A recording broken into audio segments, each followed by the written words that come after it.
নমস্কার, শেখালির রান্নাঘরে সকলকে জানাই সাদর আমন্ত্রণ।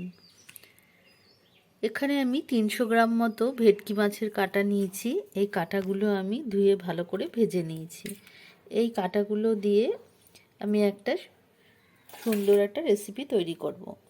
এর জন্য নিয়েছি একটা বড় টমেটো কেটে নিয়েছি, আর একটা মাঝারি সাইজের আলু টুকরো করে কেটে নিয়েছি, আর এখানে নিয়েছি দুটো মাঝারি সাইজের পেঁয়াজ, আর আদা, আর বেশ কয়েকটা রসুন, আর নেব 5 থেকে 6টা কাঁচা লঙ্কা।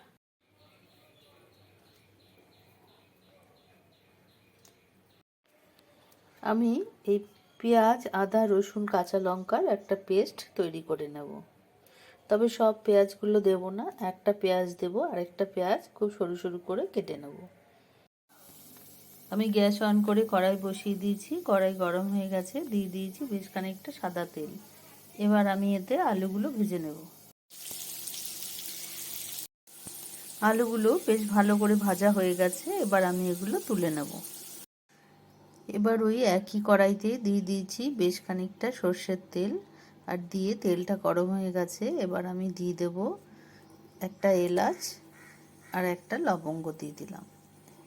এটা একটু ভাজা ভাজা হয়ে গেলে, সুন্দর গন্ধ বেরোলে, আমি যে পেঁয়াজটা কুচিয়ে রেখেছিলাম সেগুলো দিয়ে দেব। পেঁয়াজটা দেওয়ার আগে আমি হাফ চামচ মতো একটু গোটা জিরে দিয়ে দিলাম।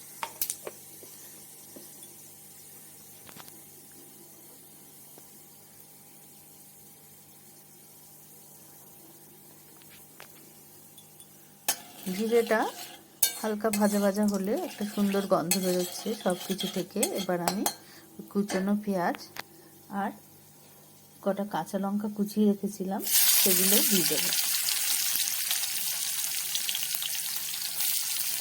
দিয়ে এটা ভালো করে ভেজে নেব।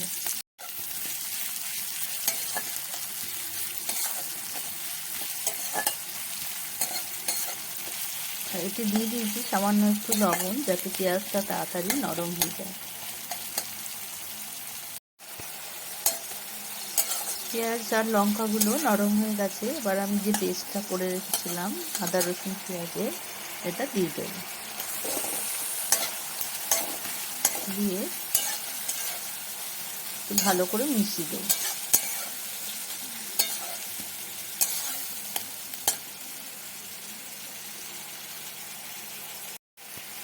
এবারে দিয়ে দেব পরিমাণ মতো হলুদ গুঁড়ো, জিরে গুঁড়ো,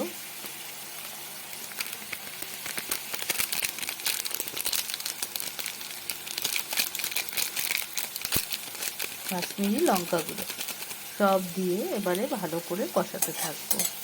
সুন্দর করে ভাজা ভাজা করব যতক্ষণ না পর্যন্ত মশলা থেকে তেল ছেড়ে যায়।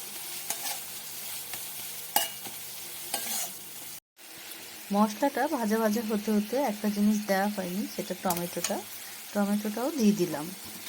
এবারে মাঝারি আছে মশলাটা সুন্দর করে কষাতে থাকবো।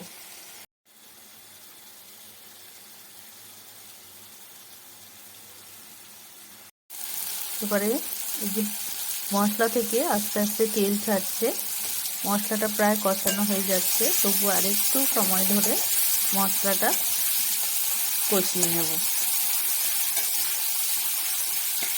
যত মশলা কষানো হবে তরকারির স্বাদ কিন্তু ততই বেড়ে যাবে। তাই মাঝারি আছে আস্তে আস্তে একটু সময় ধরে মশলাটা ভালো করে কষাতে হবে। মশলা ভালো করে কষানো হয়ে গেছে। এবার আমি আলু আর মাছের কাঁটাগুলো সব দিয়ে দেবো।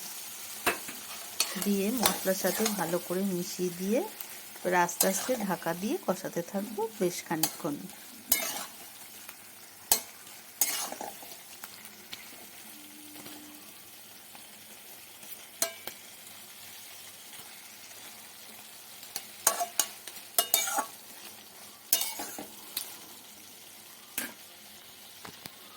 এবারে ঢাকা দিয়ে দেবো।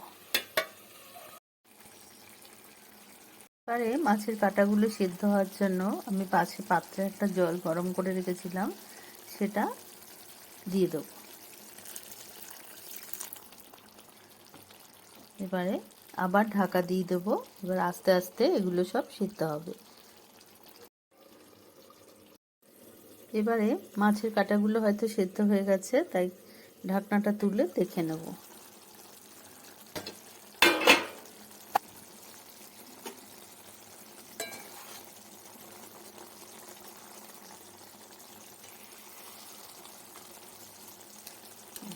সেদ্ধ হয়ে গেছে। এবারে আমি আলুগুলো সেদ্ধ হয়ে গেছে, এবারে গরম মশলা দিয়ে নামিয়ে দেব।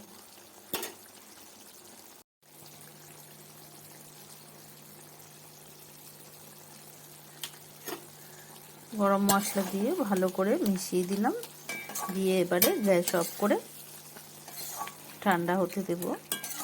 তারপরে গরম গরম ভাতের সঙ্গে পরিবেশন করে দেব। বন্ধুরা, আমার এই রেসিপিটা যদি তোমাদের ভালো লেগে থাকে তাহলে অবশ্যই বাড়িতে ট্রাই করো এবং কেমন হলো কমেন্ট করে জানাতে ভুলো না। আর আমার চ্যানেলটিকে সাবস্ক্রাইব করার জন্য অনুরোধ রইল, আর লাইক ও শেয়ার করে দিও।